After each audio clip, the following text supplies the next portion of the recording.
திரு தனியரசு, இங்க எம்ஜிஆர் பிறந்த நாளையொட்டி அதிமுக பொதுச் செயலாளர் அக்கட்சி தொண்டர்களுக்கு ஒரு கடிதம் எழுதுகிறார். அது அவர்களை உற்சாகப்படுத்துவதற்காக அப்படின்னு சொல்லும்போது, இல்ல அது தொண்டர்களை தக்க வைப்பதற்கான ஒரு உத்தி அப்படிங்கிற விமர்சனத்தை வைத்து அந்த கடிதத்தையோ அல்லது அவருடைய நோக்கத்தையோ சுருக்கிவிட முடியுமா? ஏன்னா இப்ப அண்ணா திராவிட முன்னேற்ற கழகத்துடைய நிறுவனர் ஐயா எம்ஜிஆர். அப்ப எம்ஜிஆர் ஐயாவுடைய 108வது பிறந்த நாள். அந்த பிறந்த நாளில் அண்ணா திராவிட முன்னேற்ற கழகம் தோற்றுவிக்கப்பட்ட காலத்தில் இருந்து பெற்றிராத வீழ்ச்சியை, கண்டிராத தோல்வியை, எடப்பாடி கட்சிக்கு தலைமையேற்றதிலிருந்து அந்த தோல்வியை அனுபவித்து வருகிற சூழலில் அதிமுகவின் தொண்டர்கள் தன் மீது வைத்திருக்கிற அந்த கொண்டிருக்கிற கோபத்தை தணிப்பதற்காக எல்லோரும் ஒன்றுபட வேண்டும் என்று எடப்பாடி ஒரு வித்தியாசமான கோரிக்கையை வைத்திருக்கிறார். அண்ணா திராவிட முன்னேற்ற கழகத்தில் தொண்டர்கள் அல்லது அதை ஆதரிக்கிற கோடிக்கணக்கான பேர் அண்ணா திராவிட முன்னேற்ற கழகம் ஒன்றுபட வேண்டும், வலிமை பெற வேண்டும் என்று ஒற்றை முழக்கத்தில் இருக்கிறாங்க. அதற்கு ஒரே தடையாக இருக்கிற ஒரே ஆள் நம்ம எடப்பாடி ஐயா தான், அதிமுகவுடைய பொதுச் செயலாளர். இவர் யாருக்கு கோரிக்கை வைக்கிறாரு? அதிமுகவின் தொண்டர்களும் பிரிந்து அதிமுகவின் வாழ்நாளெல்லாம் உழைத்து வெற்றிக்கு துணை நின்ற சின்னமாவோ, டிடிவியோ, ஓபிசியோ, கேசிபியாவோ, புகழேந்தியனோ எல்லோரும் என்ன சொல்றாங்க? நாங்க எந்த தியாகத்துக்கும் தயாரா இருக்கிறோம், ஒன்றுபட வேண்டும் அப்படின்னு சொல்றாங்க. அதற்கு தடையாக இருக்கிற ஒரே நபர் எங்க எடப்பாடி ஐயா தான். அப்ப எடப்பாடி யாருக்கு கோரிக்கை வைக்கிறாரு? நாட்டில் இருக்கிற கட்சியில் இருக்கிற எல்லாரும் என்ன சொல்றாங்க? எடப்பாடிட்டு கோரிக்கை வைக்கிறாங்க. எடப்பாடி ஐயாவே எங்களை எல்லாம் சேர்த்துக்குங்க, நாம் அனைவரும் ஒன்றிணைந்து தேர்தலை சந்தித்தால் மட்டும்தான் வெற்றி பெற முடியும். இல்லைன்னா வெற்றி என்பது காணல் நீராக தொடர்ந்து திராவிட முன்னேற்ற கழகத்தின் அணிதான் வெற்றி பெறும் என்று சொல்ல.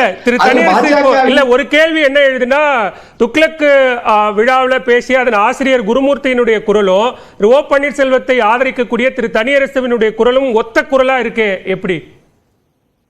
ஆமா, குருமூர்த்தி அண்ணனும் பாஜகவும் நம்ம சித்தாந்தத்தில் வேறுபட்டு இருந்தாலும் திமுகவை வீழ்த்துவதற்கு ஒன்றுபடணும்னு சொல்றாரு. அது மட்டுமல்ல, புரட்சி தலைவர் அம்மாவுக்கும் திராவிட முன்னேற்ற கழகத்தை ஆட்சியர் அணியில் ஏற அனுமதிக்க கூடாது என்று அவர்கள் கொண்டிருந்த உறுதியை போல எடப்பாடி கொண்டிருக்கவில்லை. ஆகவே எடப்பாடியுடைய தேர்தல் வியூகம் திராவிட முன்னேற்ற கழகத்தின் வெற்றிக்கு துணை நிற்கிறது என்பதனால் அவர் எடப்பாடியை கார்னர் பண்றார், சார்ஜ் பண்றார். நியாயமானது தானது. நீங்க ஒண்ணு பாஜகவோடு தேர்தல் உறவு இல்லைன்னு சொன்னவங்க எதற்காக தேர்தல் உறவு இல்லைன்னு இன்னைக்கு வரைக்கும் சொல்லல. பாஜக ஒரு இந்துத்துவ கட்சி, திராவிட கோட்பாட்டுக்கு எதிரான கட்சி.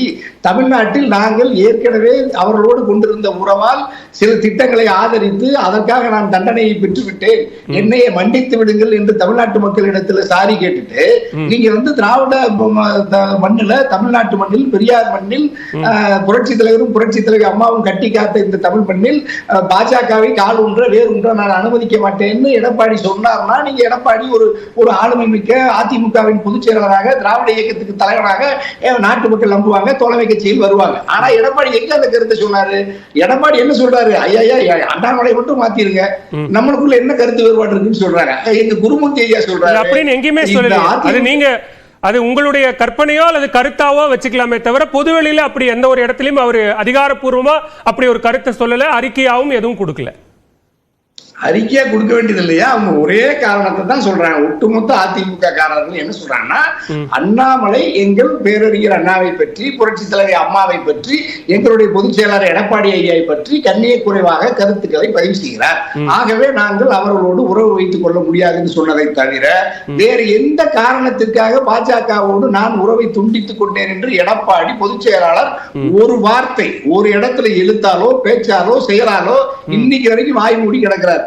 அப்ப எப்படி நீங்க பாஜகவை எதிர்க்கிறாரு அதிமுக தொண்டர்களை தாமரைக்கு எதிராக, இரட்டை இலைக்கு ஆதரவாக எடப்பாடி எங்க கொண்டு போய் இருக்கிறாரு?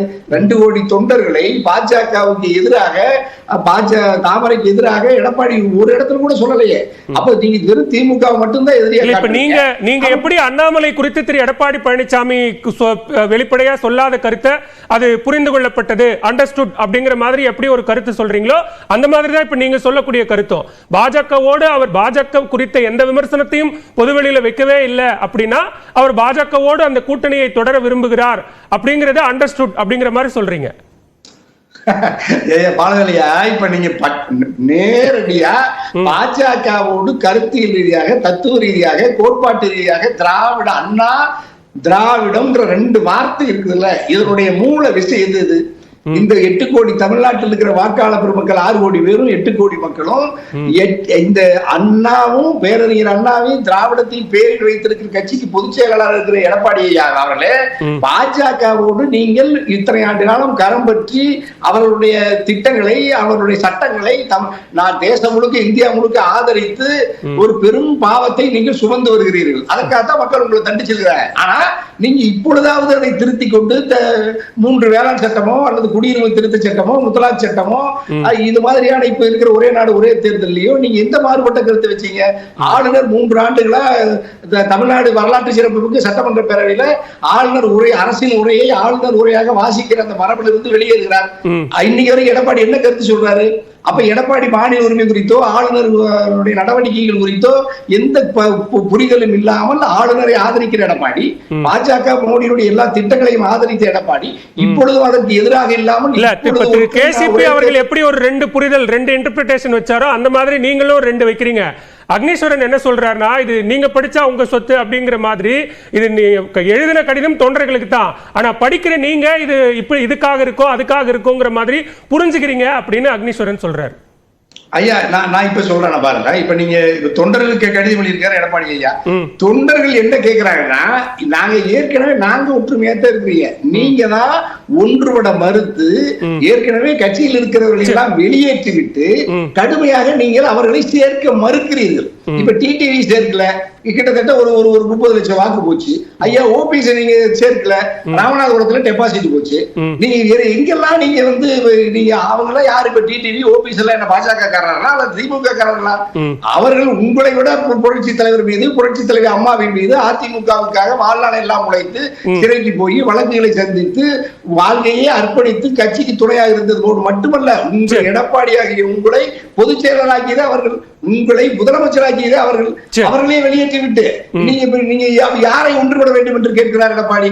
ஆகவே தொண்டர்கள் நிராகரிப்பார்கள், நிராகரிக்கிறார்கள். எடப்பாடி திருந்தினால், ஒன்றுபட்டால் வெற்றிக்கு வாய்ப்பு இருக்கு. இல்ல இதே நிலை நீடித்தால் எடப்பாடியுடைய இந்த கடிதத்தை தொண்டர்கள் நிராகரிப்பார். சரி, திரு பொன் வில்சன், இங்க பதவிக்காக அல்லது சுயநலத்தோடு அப்படிங்கிற 2 விஷயங்களை திரு கேசிபியும் தனியரசும் குற்றம் சாட்டுறாங்க. அதன் அடிப்படையில் ஒரு பரந்த மனப்பான்மையோடு அனைவரையும் அரவணைத்து செல்வதுதான் திரு எடப்பாடி பழனிசாமி சொல்ற மாதிரியே எம்ஜிஆர் ஜெயலலிதா ஆட்சியை மீண்டும் அமைப்பதற்கான ஒரு வாய்ப்பு. அப்படியான சூழல் இல்லாததன் காரணமாகத்தான் அவரால் இடைத்தேர்தலிலேயே போட்டி போட முடியல அப்படிங்கிற விமர்சனத்தையும் சேர்த்தே வைக்கிறாங்க.